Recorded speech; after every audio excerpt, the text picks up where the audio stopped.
аяқта айтарын ұсынамын. Мына жерде бірнеше сөйлемнің басы берілген. Қалаған ұяшықты таңдап, сөйлемді өз ойларыңызбен жалғастырыңыздар. Сәттілік тілеймін. Ұяшықтар беріп тұр, бірнеше ұяшықтар. Сол ұяшықты таңдау арқылы сұраққа жауап береміз. Мен енді таңдай берейін, сендердің орындарына артықтан сол көтеріп жауап бердім. Жаңа ой тапқанда мен өзімді қалай сезінемін? Сырым айта қойшы. Данышпан сезінем, тамаша.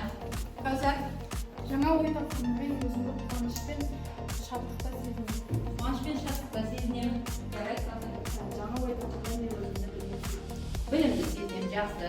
Біздің қыздар жақсы жауап беріп жатыр. Енді екінші сұрағым. Болашақта мен ойлап табатын зат, болашақта сендер ойлап табатын зат не болуы мүмкін? Ол үшін созатын адам болу керек. Ізденісте болу керек, тамаша. Жаңа идеяны жүзеге асыру үшін не қажет? Білім қажет. Тағызым айтады, басқа жауап бермегендер айтып.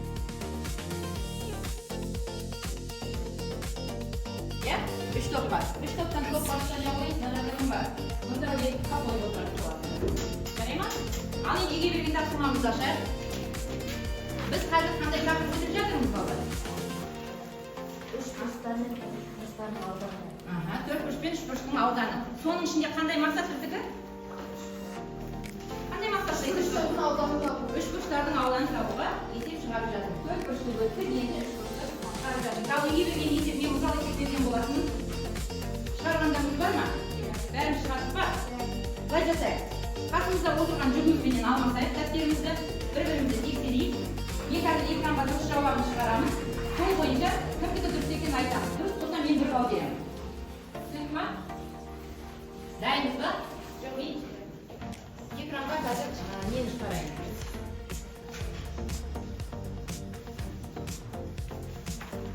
Міне, үй тапсырмасы берілген. Үй тапсырмасын кім оқып жібереді? Қандай берілгені? Нұрдәулет, берілгені. Айдында жоқ па? Ерасыл жоқ па? Ерасыл онда балысыз қалды. Кімге еще таңға береді? Ана жақта шы? Беріп отырасыңыз. Ал енді балалар, осы үй тапсырмасын тағы да бір бекітіп жіберу үшін мен сендерге бір мынандай ойын алып келдім. Осы сұрақтарға жауап беріп, еске түсірейік. Не оқып жатырмыз? Ақыл додасы. Ал көрейік қаншалықты ақыл екенбіз. Қанша сұрақ беріп тұр екен? 10 сұрақ. Ал жауап берейік. Дайынбыз ба? Келеміз ба? Әлде мен жылдамдап сөйлейін, бірден бастайық. Ал, кім оқиды? Диаметрі 3 сантиметр және 4 сантиметр болатын төрт бұрышты үш бұрыштың ауданы бар. 6 сантиметр ойды. Кадеттері? 6 сантиметр. 6 сантиметр. Үш бұрыштар неше түрге бөлінеді? Қандай болып бөлінуші еді? Тағым айтады, қол көтермегендер. Қазір айта қойшы қанша түрге? Екі түрге бөлінеді, жақсы. Ал қандай түрге? Қалай бөлінуші еді? Қабырғаларына қарай, бұрышына қарай, тамаша.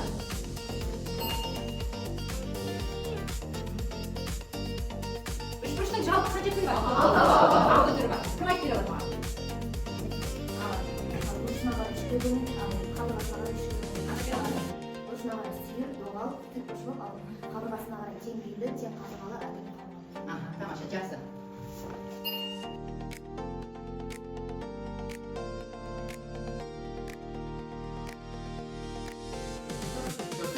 Төрт бұрышқа қатысты қандай өлшем бар? Несі бар төрт бұрыштың? Төрт қабырғасы қандай өлшемде көріп тұрсыздар? Бұл несі? Ұзындығы мен ені ғой. Енді осы төрт бұрыштың ауданын табу қандай еді бізде? Естен аду бітілген бар. Ұзындығы мен ені көбейтілген. Дұрыс айтады. Мен әлгі бір шетке жазып қояйын. Естен а көбейтілген ой екен. Енді осы үш бұрышты аламын да. Мен мынау сызығы қандай сызық еді бізде? Диагональ емес па? Сол диагоналынан алайын да кесейін. Сонда менде қандай фигура пайда болады екен? Кесіп алған кезде қандай үш бұрыш пайда болады? Енді біз осы үш бұрыштың ауданын қалай есептейміз сонда? айтады. Бағана тікбұрышты таптық. Екіден бір А көбейтілген. Дұрыс айтады. Бағанағы формуланы біз не істейміз? Екіге бөліп береміз. Сонда бізде не шықты? Үшбұрыштың ауданның формуласы шығады. Ал енді мынау бізде тікбұрыш. Тікбұрыш болғандықтан мына екеуі бізде не деп аталады? Тікбұрышта қандай атауы? Катеттеріменен гипотенуза деп айтады. Сонда басқаша қалай айтуға болады үшбұрыштың ауданын? Үшбұрыштың ауданы неге тең екен сонда? Аш пен Катеттерінің көбейтіндісінің жартысына тең емес пе? Жартысына тең. Ал енді бізге үнемі осындай тікбұрышты үшбұрыш беріле бермейді ғой? Енді мынандай үшбұрыш берілсе. Бұл кезде ауданын қалай табамыз?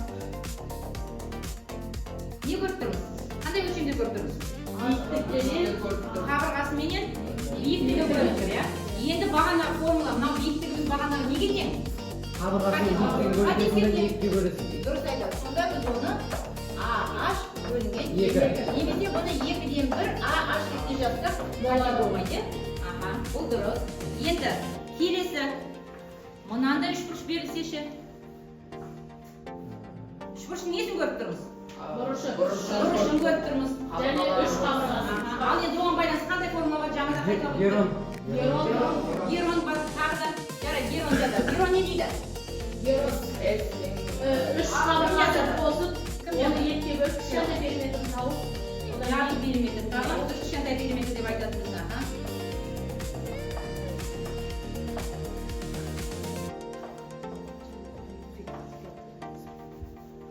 Келесі бұрышқа байланысты формуланы кім жазады? Бұрышқа байланысты қандай еді формула? Екі қабырғасымен несі? Арасындағы?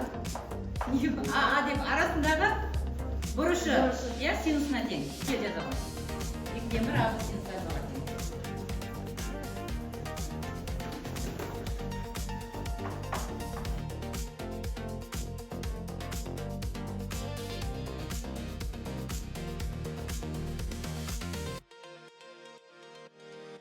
Балдар тақтаға ілгеміз. Тігінен.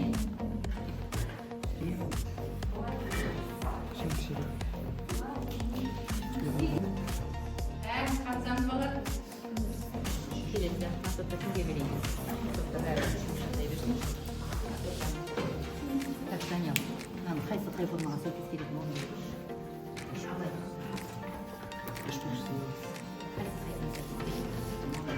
бұрыш басы қабырғалары 8 см, асы қабырғасы 12 см.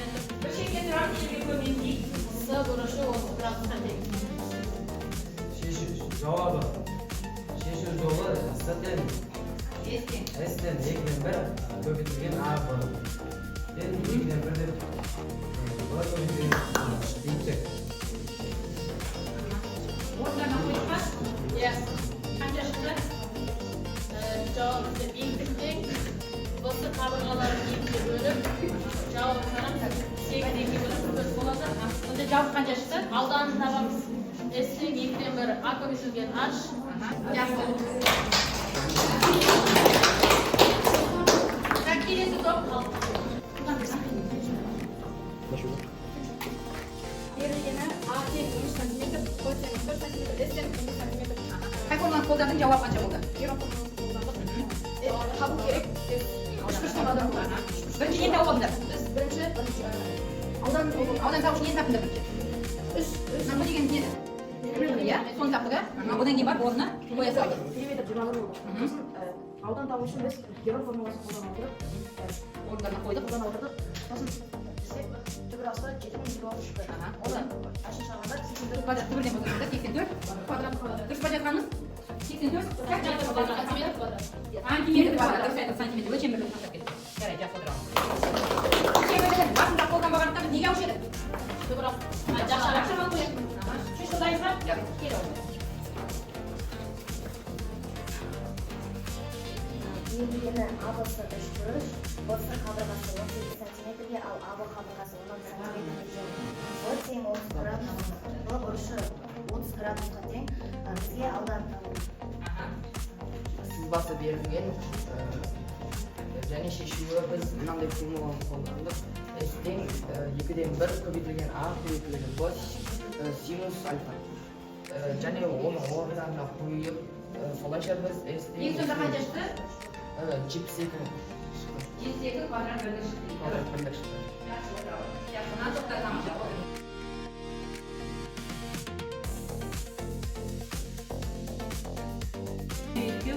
Сегіз ба? Онда. Сен екеуіңе. Сен екеуің.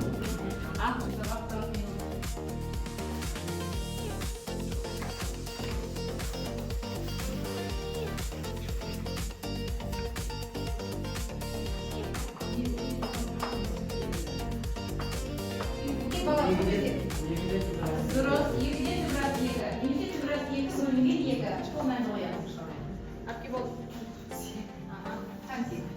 Қандай форманы қолдадық? Екіге байланысты сол форманы қолдадық. Лимиттік.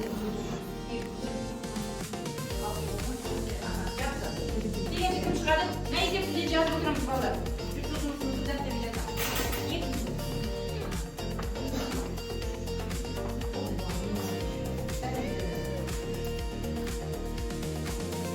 Әрқайсыңа бір-бірлерден жеке жұмыс, бұны да дәптерге орындасақ болады.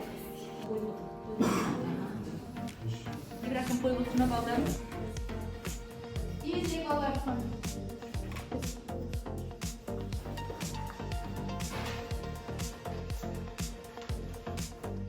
Қайсың жауап қайсың?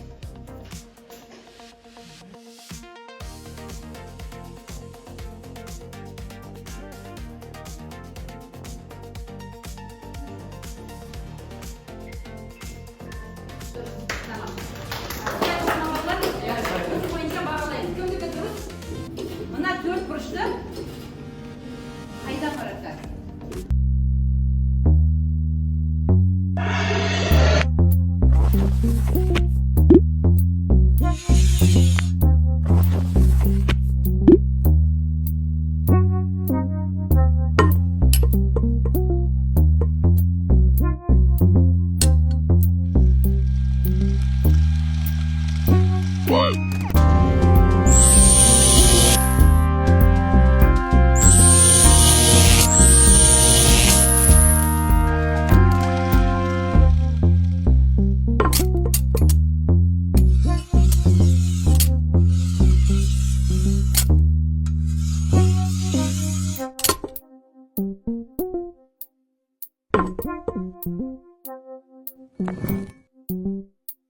Сыйып кетті ма?